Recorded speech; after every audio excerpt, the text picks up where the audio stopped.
नमस्कार, जय हिंद, राम राम साथियों। BSF head constable ministerial SI recruitment 2024 को लेकर बहुत सारे अभ्यर्थी हैं जिन्होंने फॉर्म अप्लाई कर दिया है। अभी जिन साथियों ने अप्लाई नहीं किया है, लास्ट समय में सर्वर डाउन चल रहा है और उसको लेकर ऑफिशियल तरीके से नोटिस भी जारी हो चुका है बीएसएफ की तरफ से कि भाई लास्ट डेट का इंतजार ना करें, आप इस रिक्रूटमेंट के लिए ऑनलाइन अप्लाई कर दीजिएगा। लेकिन इसी बीच दोस्तों डॉक्यूमेंटेशन को लेकर बहुत सारे अभ्यर्थी है जो कंफ्यूज में है कि सर फिजिकल के समय कौन कौन से डॉक्यूमेंट हमें लेके जाने हैं।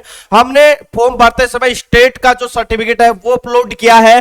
क्या फिजिकल के समय जब डॉक्यूमेंट चेक होंगे उस समय क्या सेंट्रल का डॉक्यूमेंट चलेगा, तो कौन कौन से डॉक्यूमेंट हमें तैयार करने हैं फिजिकल से पहले। साथ ही बात करने वाले हैं कि ऑल ओवर इंडिया आप लोगों के कितने फिजिकल सेंटर रहने वाले हैं, आपका फिजिकल है वो किस सेंटर में होगा, क्योंकि यहां पर जो वैकेंसी आई आप लोगों की, इसकी नोडल एजेंसी आपकी बीएसएफ है। जबकि अगर मैं बात करूं तो फिजिकल लगभग सभी सेंटरों में कंडक्ट होने वाला है। तो भाई आपका जो फिजिकल है वो बीएसएफ कंडक्ट करवाएगी या सीआरपीएफ करवाएगी या फिर आईटीबीपी करवाएगी या फिर आपका एसएसबी करवाएगी। इसको लेकर ऑफिशियली तरीके से पूरी लिस्ट आ चुकी है। तो भाई इस वीडियो में उन सारी चीजों के बारे में मैं आपको डिटेल से बताने वाला हूं। साथ ही बात करेंगे कि कब आप लोगों का फिजिकल होने वाला है। तो वीडियो को बिल्कुल भी स्किप ना करें, वीडियो को पूरा जरूर देखना। जानकारी अच्छी लगे अपने दोस्तों तक जरूर शेयर करना। चैनल पे अगर आप पहली बार विजिट कर रहे हैं और इन फ्यूचर आगे आने वाली बीएसएफ हेड कांस्टेबल मिनिस्ट्रियल और एसआई भर्ती से जुड़ी हर एक अपडेट सबसे पहले पाना चाहते हैं, चैनल को आप जरूर सब्सक्राइब कर ले। दोस्तों सबसे पहले मैं आप लोगों को नोटिस में लेके चलता हूं। यहां पर बात करते हैं दोस्तों सबसे पहले इस रिक्रूटमेंट से जुड़ी कुछ महत्वपूर्ण अपडेट के बारे में।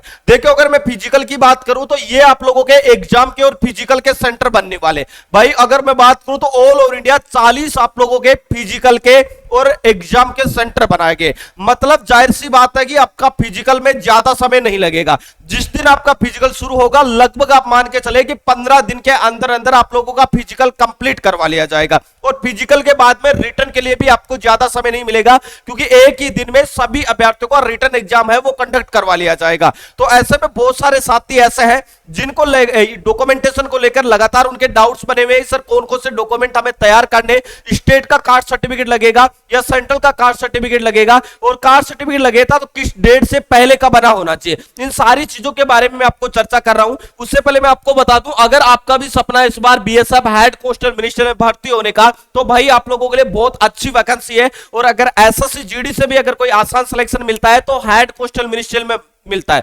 जो बच्चा समझ जाता है वो आसानी से इस वाली भर्ती में सिलेक्शन ले लेता है और काफी रेपुटेड जॉब है और काफी अच्छा जॉब बना गया है। इसमें सारी वैकेंसी आपको मिलेगी। जिनका सपना बीएसएफ में जाने का, बीएसएफ में भी वैकेंसी है, सीआईएसएफ में भी वैकेंसी है, एसएसबी में वैकेंसी है, आईटीबीपी में, और उसके साथ ही असम राइफल और एसएसबी में भी वैकेंसी देखने को मिल जाएगी। जो भी साथी तैयारी करना चाहते हैं उन साथियों को मैं बता दूं कि अभी आप लोगों के लिए जो टारगेटेड और डेडिकेटेड बैच हमारा चल रहा है हवलदार बैच, जिसमें वही सारी चीजें पढ़ाई जा रही है जो एग्जाम से रिलेट कर रही है। और सबसे अच्छी बात यह है कि ये बैच पूरे नए सिलेबस के अकॉर्डिंग है, जिसमें clerical aptitude, computer, math, reasoning और हिंदी, वही टॉपिक आपको पढ़ाए जा रहे हैं जो आपके सिलेबस में दिए गए। और भाई अगर आपको बेहतरीन तरीके से तैयारी करनी है तो इसमें लाइव और रिकॉर्डेड दोनों क्लासें रहेगी। टॉपिक वाइज आपको पीडीएफ नोट्स मिलेगा। प्रैक्टिस के लिए टेस्ट सीरीज भी अंदर ही मिल जाएगी, जिसमें आपका सीबीटी एग्जाम होगा उसी प्रकार आप ऑनलाइन टेस्ट दे पाएंगे। संडे टू संडे आपका लाइव टेस्ट होगा। जिस प्रकार आप ऑनलाइन एग्जाम देंगे उसी प्रकार आप अपने मोबाइल में ऑनलाइन टेस्ट दे पाएंगे, जिसमें आप अपनी रैंक देख पाएंगे, अपने आप को जज कर पाएंगे कि सब्जेक्ट में कितना स्कोर बना है,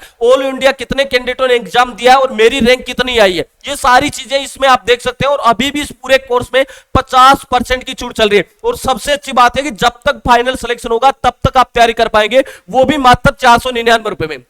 तो भाई एप्लीकेशन का लिंक आपको डिस्क्रिप्शन बॉक्स में मिल जाएगा, या आपको प्ले स्टोर में जाना और बेस्ट एग्जाम सर्च करना है। कोर्स के रिगार्डिंग कोई भी दिक्कत रहती है, कोई भी डाउट है, तो आप इस नंबर पर व्हाट्सएप मैसेज या कॉल कर सकते हैं। हमारी टेक्निकल टीम आपको 24 आवर सपोर्ट करती रहेगी। अभी बात करते हैं दोस्तों इस रिक्रूटमेंट से जुड़ी कुछ महत्वपूर्ण अपडेट के बारे में। देखो सबसे पहले बात कर लेते हैं कि इसमें कौन कौन से डॉक्यूमेंट आपके रिक्वायरमेंट होंगे, उसके बाद फिजिकल सेंटर के बारे में, एग्जाम सेंटर के बारे में, और फिजिकल डेट के बारे में और एग्जाम डेट के बारे में भी चर्चा करेंगे। देखो सबसे पहले अगर मैं बात करूं तो यहां पर फिजिकल के समय 10th की मार्कशीट आप लोगों के पास में होनी चाहिए। ठीक है, 10th के साथ में जिन साथियों ने 12th पास अभी किए और उनके पास में मार्कशीट नहीं है, अभी उनकी मार्कशीट आई नहीं है, तो भाई आपको अपनी ओरिजिनल मार्कशीट भी साथ में लेके जानी होगी, क्योंकि ये वाली वैकेंसी 12th पास के लिए। तो 10th पास और 12th पास दोनों मार्कशीट होनी चाहिए।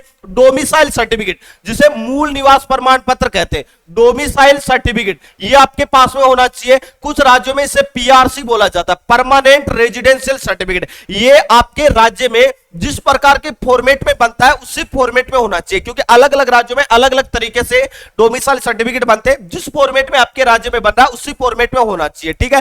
दूसरी चीज कास्ट सर्टिफिकेट, भाई इसको लेकर बहुत सारे बच्चे कंफ्यूज है।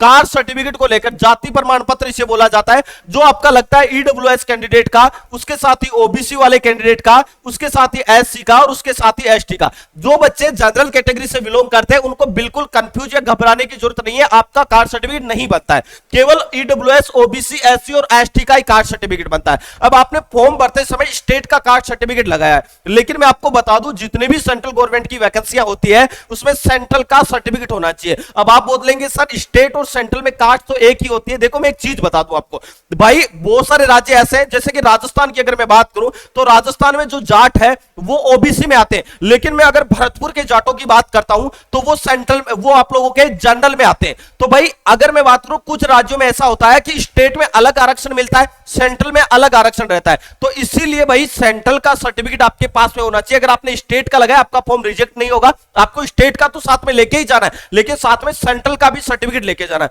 और भाई मैं बता दूं लास्ट डेट से, जब आप लोगों की फॉर्म की लास्ट डेट है 8 तारीख, उससे पहले का बना होना चाहिए, तभी आप लोगों का वहां पर मान्य किया जाएगा। तो ये सर्टिफिकेट आप बनवा लेना। उसके साथ में बता दूं अगर आपके पास में कोई स्पोर्ट्स सर्टिफिकेट है, अगर आपके पास में कोई कंप्यूटर का डिप्लोमा है, अगर आपके पास में एनसीसी है, तो वो सर्टिफिकेट भी आप साथ में लेके जा सकते हैं। मैन्युअली इतने ही डॉक्यूमेंट आप लोगों के रिक्वायरमेंट यहां पर होने वाले। अब बात करते हैं दोस्तों फिजिकल के बारे में और फिजिकल सेंटर के बारे में। देखो बहुत सारे बच्चे ये सोच रहे हैं कि बीएसएफ भर्ती करवा रही है तो बीएसएफ ही हमारा फिजिकल करवाएगी। भाई ऐसा नहीं होगा। जो कश्मीर के कैंडिडेट है उनका फिजिकल कौन करवाएगा? बीएसएफ करवाएगी। लेकिन अगर मैं जम्मू वाले कैंडिडेटों को बात करूंगा तो इनका फिजिकल है वो सीआरपीएफ कंडक्ट करवाएगी। अगर मैं जम्मू की बात करता हूं तो जम्मू में 2 सेंटर बनाए गए, एक बीएसएफ के सेंटर में है। अगर मैं पंजाब की बात करूं तो पंजाब में आईटीबीपी करवाएगी और बीएसएफ दोनों फिजिकल कंडक्ट करवाने वाली है। मतलब एक एक राज्य में 2-2, 3-3 फिजिकल के सेंटर यहां पर बनाए गए। तो अलग अलग राज्यों में अलग अलग जो फोर्स है वो आप लोगों का फिजिकल करवाने वाली है, लेकिन जो आपकी नोडल एजेंसी रहेगी वो बीएसएफ ही रहने वाली है। अगर मैं टोटल सेंटरों की बात करता हूं तो ऑल इंडिया कितने आप लोगों के सेंटर बनाए गए, तो भाई यहां पर आप देख सकते हैं टोटल 40 आप लोगों के फिजिकल के और एग्जाम के सेंटर यहां पर बनाए गए। और हर एक राज्य में आपका फिजिकल और फिजिकल के साथ में आपका एग्जाम होगा। अगर मैं फिजिकल की बात करूं तो आप मान के चले कि अगस्त फर्स्ट में आप लोगों का फिजिकल कंडक्ट हो सकता है। और लगभग अगस्त फर्स्ट में अगर आपका फिजिकल कंडक्ट होता है तो मान के चले कि 15 से 20 अगस्त तक आपका फिजिकल कंप्लीट हो जाएगा और अगस्त लास्ट या सितंबर फर्स्ट में ही आपका एग्जाम हो जाएगा। तो जो साथी ये सोच रहे हैं कि भाई मैं फिजिकल के बाद में रिटर्न की तैयारी कर लूंगा, तो भाई आप गलत सोच रहे हैं, क्योंकि इतना समय आपको नहीं मिलेगा। और भाई अगर आपको हेड कांस्टेबल में भर्ती होना है तो रिटर्न की तैयारी आपको अभी से करनी पड़ेगी। बहुत इजी सिलेबस है। और ये जो हवलदार बैच मैं आपके लिए बता रहा हूं इसमें हमने 80 प्लस का टारगेट लेके बच्चों को तैयारी करवाई जा रही है। साथ ही मैं बता दूं कि इसमें 5000 प्लस बच्चों को सीबीटी एग्जाम क्वालिफाई करवाने का टारगेट लेके ये बैच स्टार्ट किया गया है। 100% हर एक वो बच्चा जो हवलदार बैच से तैयारी करेगा उसे 100% गारंटी के साथ में रिटर्न एग्जाम क्वालिफाई करने की गारंटी बेस्ट एग्जाम का एप्लीकेशन देता है। और वहां पर बिल्कुल बेसिक से लेकर एडवांस तक आपको पढ़ाया जाएगा, बिल्कुल जीरो से लेकर। अभी आप लोगों को फिजिकल के साथ में रिटर्न एग्जाम की तैयारी शुरू कर देनी है, क्योंकि आपकी जो फाइनल मेरिट लिस्ट बनेगी वो रिटर्न के बेसिस पे बनेगी। बाकी अगर आपको बात करें फिजिकल आपका क्वालिफाई नेचर पे, टाइपिंग भी आपकी क्वालिफाई नेचर पे, लेकिन जो फाइनल मेरिट लिस्ट बनती है वो रिटर्न के बेसिस पे होती है। और जो बच्चा रिटर्न में अच्छा स्कोर करता है उन्हीं साथियों का यहां पर सिलेक्शन होता है। इसके अलावा दोस्तों भर्ती प्रक्रिया से जुड़ा आपका कोई भी डाउट है बिल्कुल आप कमेंट बॉक्स में कमेंट करके आप हमें जरूर बताना। दोस्तों वीडियो में इतना ही, मिलेंगे नेक्स्ट वीडियो में एक नई अपडेट के साथ में। तब तक के लिए जय हिंद, जय भारत।